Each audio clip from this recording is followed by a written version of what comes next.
Hello everyone, welcome to my channel. आज की इस वीडियो में हम class 10th chapter first chemical reaction and equations के इन-टेक्स्ट एंड एक्सरसाइज क्वेश्चन को डिस्कस करेंगे एंड सॉल्व करेंगे।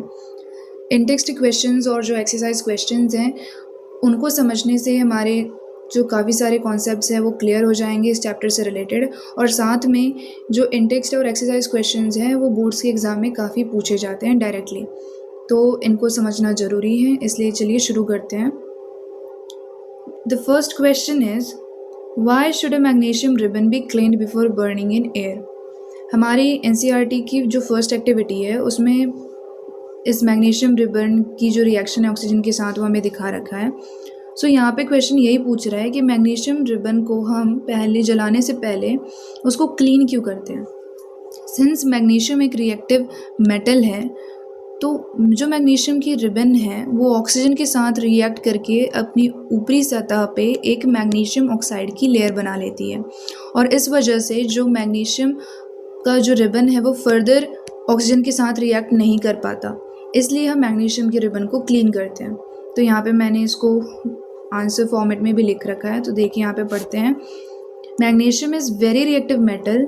When stored in open, it reacts with oxygen to form magnesium oxide, and thus it prevents further reaction with oxygen.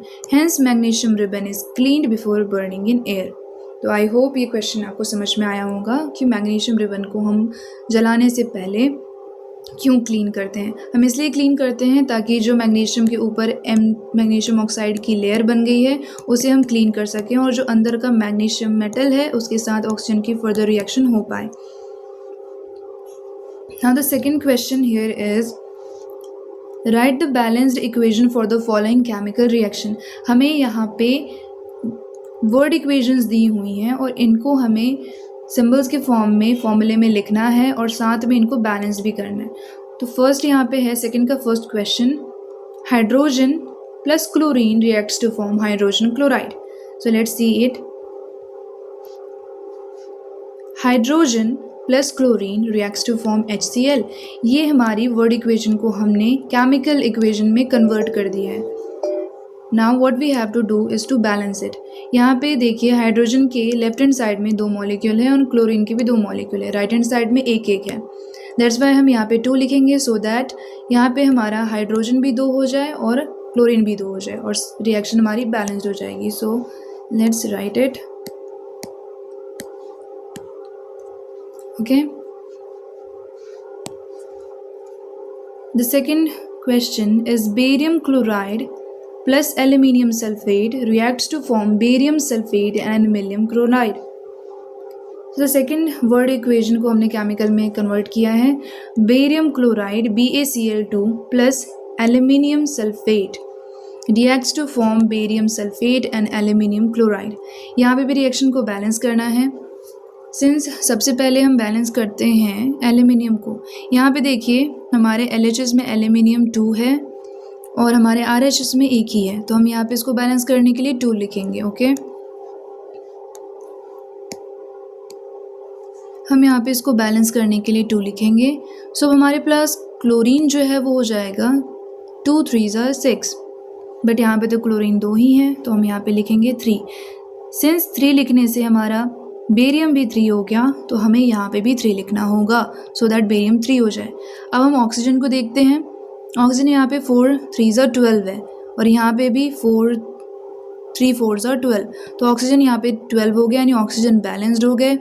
यहाँ पे हमारा aluminium भी balanced हो गया। क्लोरीन 3 2 6, यहाँ पे भी 6, तो ये भी हमारा हो गया बैलेंस्ड। नाउ सल्फर, सल्फर यहाँ पे 3 है, राइट, और यहाँ पे भी सल्फर हमारे पास 3 है, तो everything is balance. So the final reaction we will write it as 3BaCl2 plus Al2SO4 thrice reacts to form 3BaSO4 plus 2AlCl3. Now we will see the third one. देखिए यहाँ पे इन वर्ड इक्वेशन को chemical equation में convert करने के लिए आपको compounds को कैसे उनके केमिकल फॉर्मूले में लिखना है ये आपको पता होना चाहिए, ठीक है। जैसे बेरियम क्लोराइड के लिए हम BaCl2 लिखते हैं, एल्यूमिनियम सल्फेट के लिए हम Al2SO43 लिखते हैं। तो ये बात आपको पता होनी चाहिए, तब आप इसको लिख पाएंगे। थर्ड क्वेश्चन है sodium plus water reacts to form sodium hydroxide plus hydrogen. यहाँ पे sodium plus water reacts to form sodium hydroxide and hydrogen.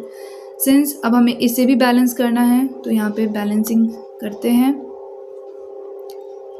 यहाँ पे हमारे पास ऑक्सीजन एक है, यहाँ पे भी एक है, यहाँ पे हाइड्रोजन एक और यहाँ पे दो, यहाँ पे टोटल यहाँ पे हाइड्रोजन हमारे पास 3 है, ठीक है। और यहाँ पे हमारे पास सोडियम एक है, यहाँ पे भी सोडियम एक है। तो हमें हाइड्रोजन को बैलेंस करना है, तो मैं यहाँ पे लिखूँगी 2 एंड यहाँ पे भी हमें लिखना होगा 2। सिंस ये हो गए हमारे पास 4 हाइड्रोजन 4 एंड ऑक्सीजन हमारे पास 2 हो गए, तो यहाँ पे भी हमारे RHS में हमारे पास 2 ऑक्सीजन हो गए, 2 हाइड्रोजन हो गए।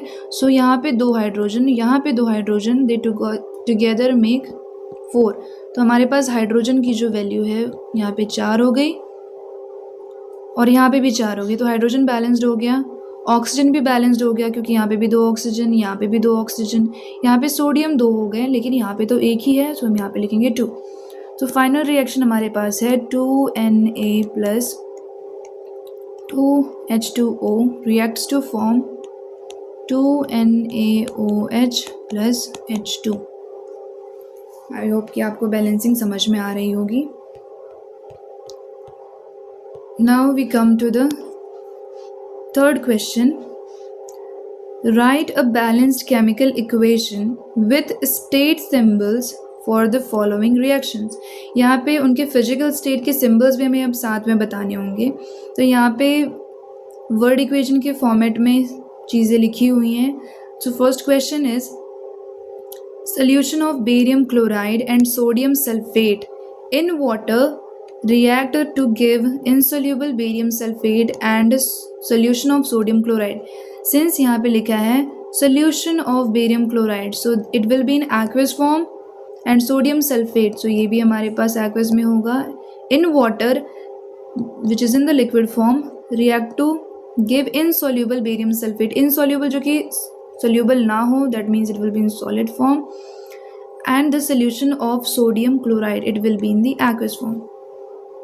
तो अब यहाँ पे देखते हैं थर्ड का फर्स्ट आंसर, मैंने वहाँ पे आपको समझा दिया। अब यहाँ पे इसको देखते हैं।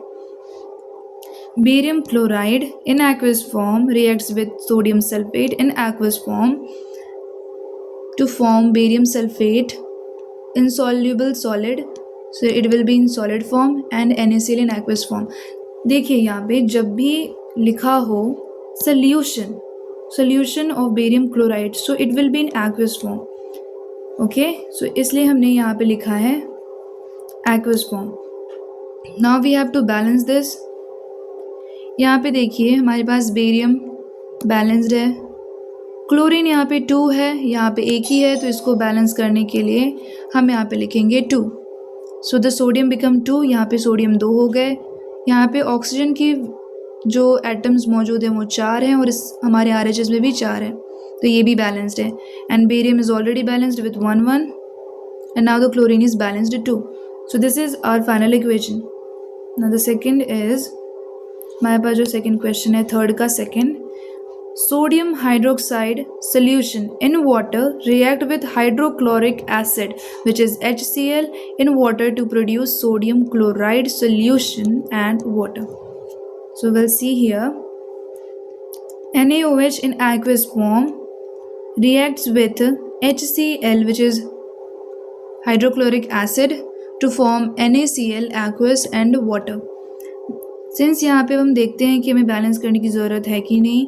यहाँ पे सोडियम का एक एटम है, यहाँ पे भी एक एटम है, क्लोरीन के एक एटम है, यहाँ पे भी क्लोरीन का एक एटम है, यहाँ पे ऑक्सीजन का एक एटम है, यहाँ पे भी ऑक्सीजन का एक एटम है, और यहाँ पे 1 और 1 यानी यहाँ पे 2 हाइड्रोजन के एटम है और यहाँ पे भी ओवरऑल 2 हाइड्रोजन के एटम है। सो हमें बैलेंसिंग करने की ज़रूरत नहीं है, the reaction is already balanced. So यहाँ पे हमारा जो फर्स्ट इन टेक्स्ट क्वेश्चन का जो बॉक्स था वो ख़त्म हो गया. Now let's move to the second one. पहले इस क्वेश्चंस को डिस्कस करने से पहले हम यहाँ पे एक हमारे एनसीईआरटी में एक इन्फॉर्मेशन का बॉक्स दे रखा है डू यू नो में, इसे समझेंगे so that we can solve that question.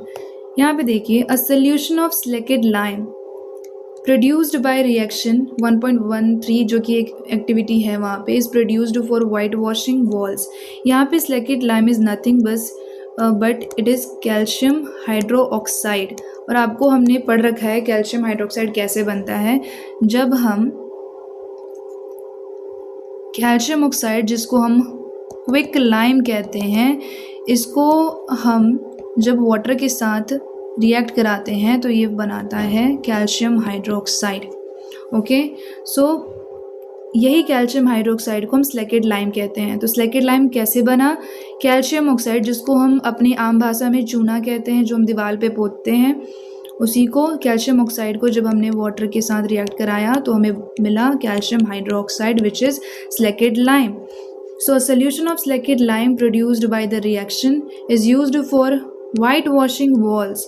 ठीक है, वाइट वॉशिंग का मतलब होता है दीवार पे चूने का वो पोतना। आपको पता है हम दीवार को कलरिंग करते हैं तो हम चूने का इस्तेमाल करते हैं। गांव में अभी भी काफ़ी सारे दीवारों पे चूने से ही वाइट वॉशिंग की जाती है।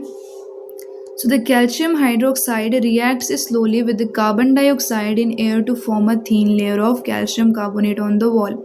आपने देखा होगा जो पेंटर्स होते हैं वो पहले एक वाइट पाउडर, जो कि हम चूना कहते हैं, विच इज़ कैल्शियम ऑक्साइड, उसमें वो पहले पानी मिलाते हैं सो दैट कि वो उसका एक पेस्ट टाइप का बन जाए, सो दैट वो वॉल पे उसको अप्लाई कर सकें। सो वही जो पेस्ट बना है वो है हमारा calcium hydroxide. When calcium hydroxide reacts slowly with the carbon dioxide in the air to form a thin layer of calcium carbonate on the wall।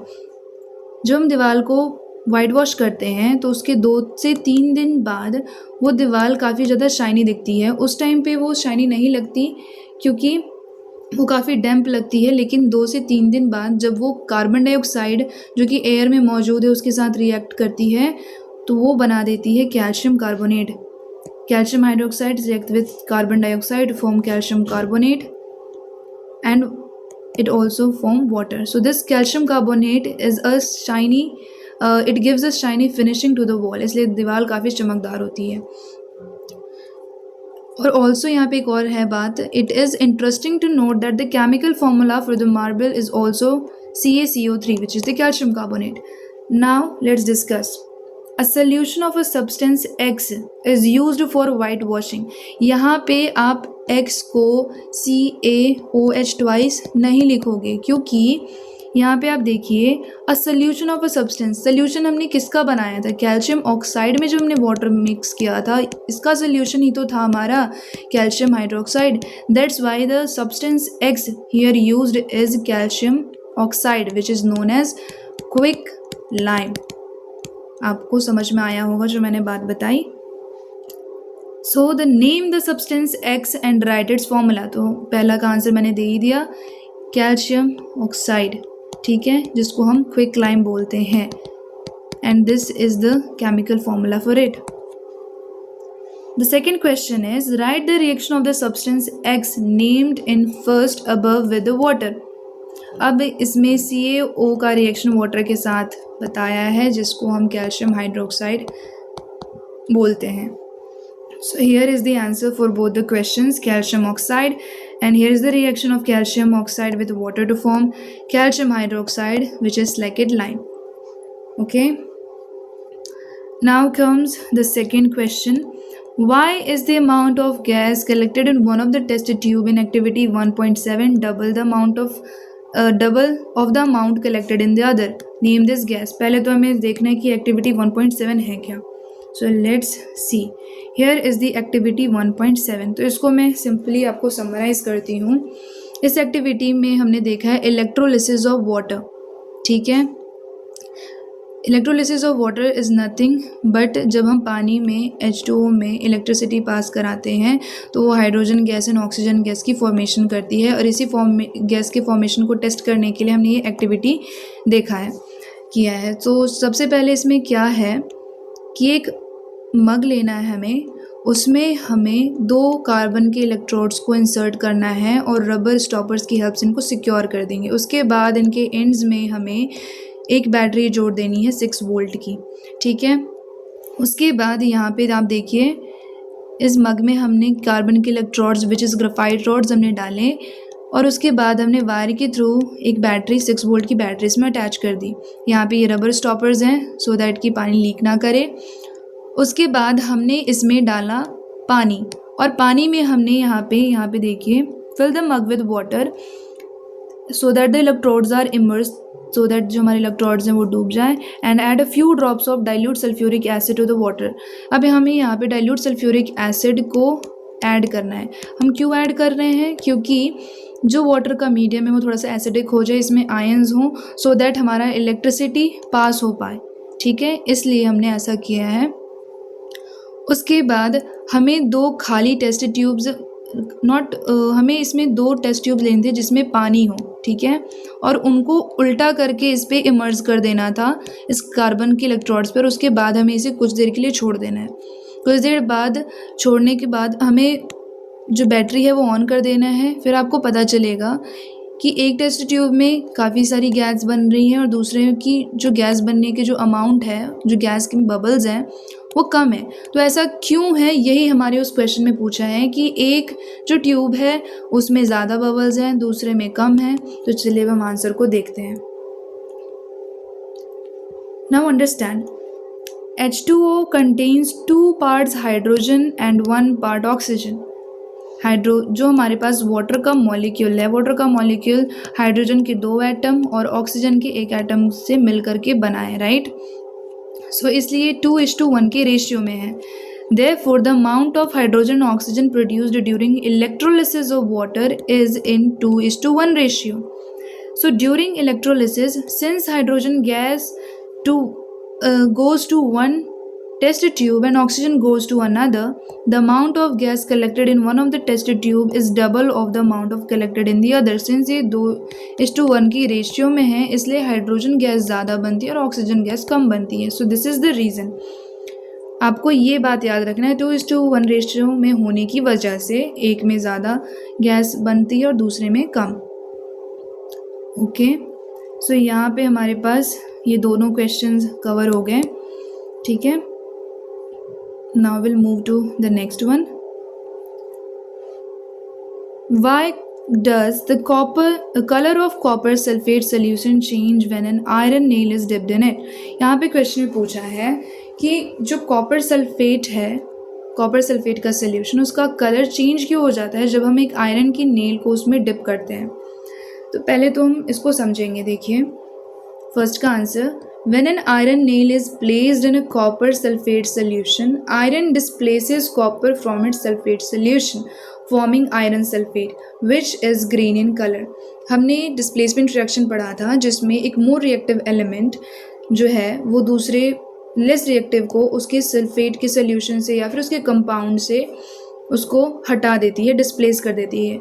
तो इसमें भी यही सेम केस हुआ है कि iron is more reactive than copper, so it displaces copper from it sulphate solution. और copper sulphate का जो कलर है वो ब्लू कलर का होता है, लेकिन जब आयरन ने इसको डिस्प्लेस करके आयरन सल्फेट बनाया तो आयरन सल्फेट का कलर होता है green. That's why the colour of the solution changes from blue to green. This happens because of the displacement reaction that happens between iron and copper sulfate solution. So I hope कि ये question आपको समझ में आया। अब हम move करेंगे next पे। Give an example of a double displacement reaction or whether other than the one given in the activity 1.10. So हमारे पास एक डबल डिस्प्लेसमेंट रिएक्शन का यहाँ पे आंसर है। आपको डबल डिस्प्लेसमेंट रिएक्शन याद होगी जहाँ पे एक्सचेंज ऑफ आयंस होता है कंपाउंड्स के बीच में, ठीक है। यहाँ पे आप देखिए sodium carbonate in aqueous form reacts with calcium chloride in aqueous form to form calcium carbonate and NaCl sodium chloride. यहाँ पे exchange of ions हुआ है, यहाँ पे सोडियम Cl के पास गया और यहाँ पे कार्बोनेट कैल्शियम के पास में, ठीक है। So this is the example of double displacement reaction. मैं आप लोगों से एक बात कहूँगी कि जब भी आप कोई रिएक्शन को पढ़ते हैं या फिर बोलते हैं केमिकल फॉर्मूले में, तो उनको आप नाम से पढ़िए, जैसे sodium carbonate rather than Na2CO3, because जब आप ऐसे पढ़ेंगे तो आपको ये जल्दी याद होंगी इन कंपाउंड्स के नेम और उनके केमिकल फॉर्मूले। ये एक वे है याद करने का, इसलिए आई विल से कि आप साथ में इनके पूरे नाम को भी बोलिए, जैसे calcium chloride rather than CaCl2, so that you can remember it for longer time. So here the third question is identify the substances that are oxidized and the substances that are reduced in the following reactions. So यहाँ पे हमारे पास first जो question है वहाँ पे sodium reacts with oxygen to form Na2O। यहाँ पे sodium oxygen के साथ रिएक्ट कर रहा है, that means gain of oxygen is happening in this case, that's why sodium is getting oxidised. And in the second question copper oxide reacts with H2 to form copper plus water. So यहाँ पे आप देखिए oxygen hydrogen के पास जा रहा है, that means in this case hydrogen is getting oxidised because यहाँ पे गेन ऑफ ऑक्सीजन हुआ है। एंड यहाँ पे सिंस जो ऑक्सीजन है वो कॉपर के पास से जा रहा है, that's why copper oxide is getting reduced to copper. तो यहाँ पे हम आंसर को देख लेते हैं। Na is oxidized as it gains oxygen and oxygen getting reduced। यहाँ पे copper oxide is reduced to copper while hydrogen which is H2 gets oxidized to water which is H2O। So with this यहाँ पे हमने सारे index question को discuss कर लिया है। ये इस वीडियो का पार्ट 1 है। हम पार्ट 2 में जो एक्सरसाइज के क्वेश्चन हैं उनको डिस्कस करेंगे। सो आई होप कि आपको ये सारे क्वेश्चन समझ में आए होंगे। Thanks for watching my video and bye bye।